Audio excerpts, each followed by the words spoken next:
The events that took place either at the Churban by Yisrishain, by Yesheni, or the many other tragedies that happened throughout the years, throughout our history on Tisha B'Av.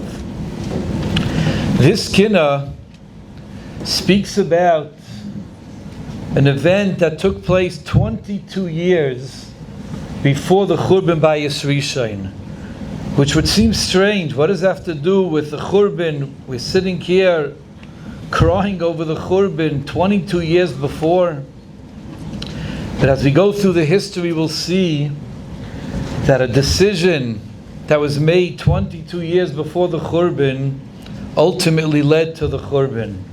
And what a lesson it is in our lives, that the decisions we make every single day, to think to ourselves, what are going to be the consequences a year from now, 10 years from now, 22 years from now, how we have to be so careful. The kinnus describes how we know Yoshiyahu HaMelech was one of the greatest kings that ever lived. His grandfather, King Menashe, was a Rasha who brought Avodah Zarah not only throughout Klal Yisrael but even into the Beis HaMikdash. And although Menashe himself did tshuva at the end of his life, it was too late for him to change what was going on in Klal Yisrael. Menashe's son Amon became king for 2 years. He was also a Rasha, and then Yoshiyahu becomes king at 8 years old. At some point during his reign, we know that, won't go into the whole story now, but basically he did tshuva and he started a massive tshuva movement, which looked on the surface very successful. Baruch Hashem, most of Klal Yisrael removed Avodah Zarah from their houses, and when Yoshiyahu HaMelech would send around messengers to check, they would come back and report to him that it's been a success, that Klal Yisrael removed Avodah Zarah, they did a tshuva shlema.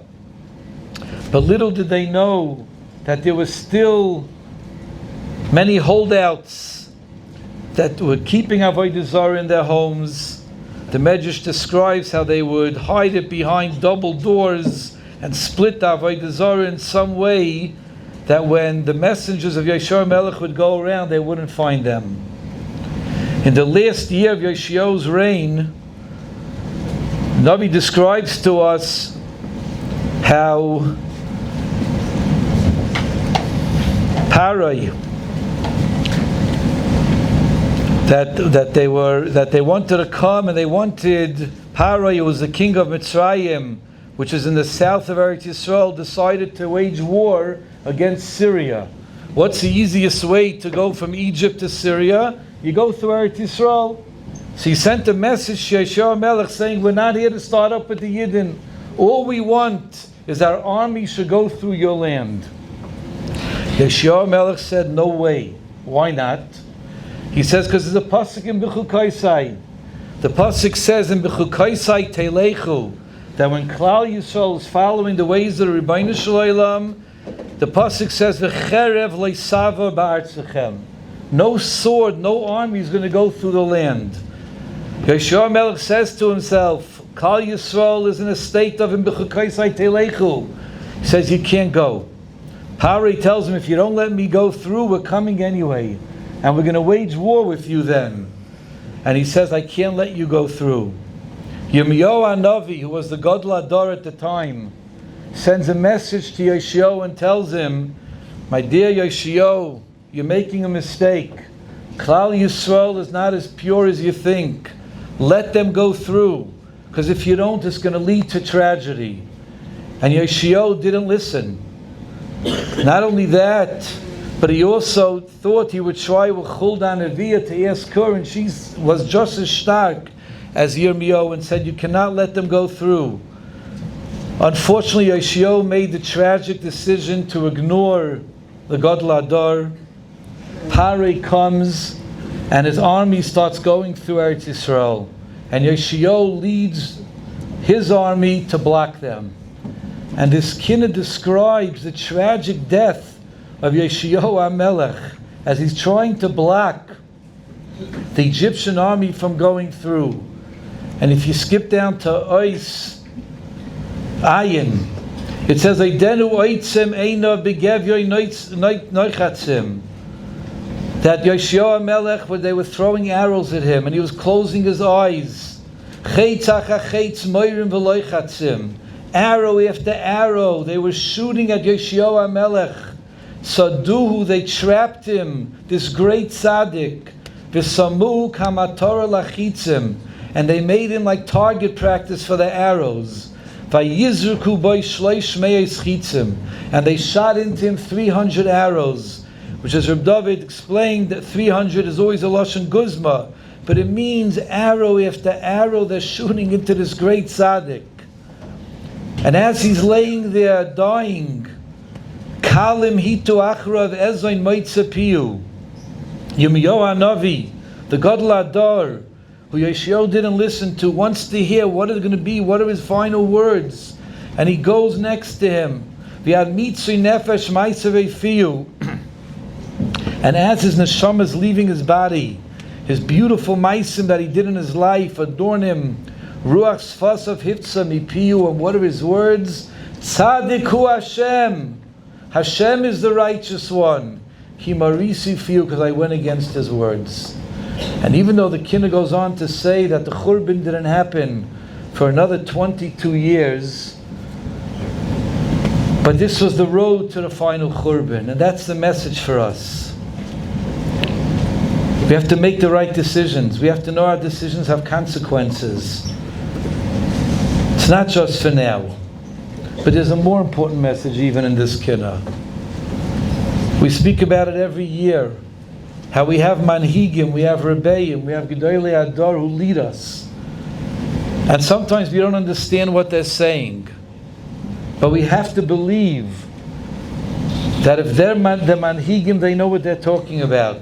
To us it might look strange, but our job is not to question, is to follow, because who knows what tragedy it could lead to. I'll tell you a story I heard, we'll end with this. A fascinating story about the importance of having a Rebbe and going to a Rebbe, and you're never too old to have a Rebbe. Mr. Gary Torgo says over the following story, it's fascinating. He says he once had, about 20 years ago, he had a din Torah with someone, and he wanted to know if he had a sichsuk, he wanted to know if he was doing the right thing. So he went to his Rebbe, Rabbi Wilson Zatzal, and he asked him for advice. What should he do? Is he right? Is he in the wrong?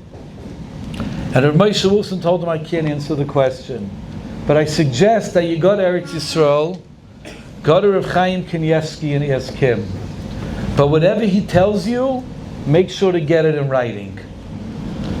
So Mr. Torgo goes, he travels to Eretz Yisrael, he goes with someone to Rav Chaim.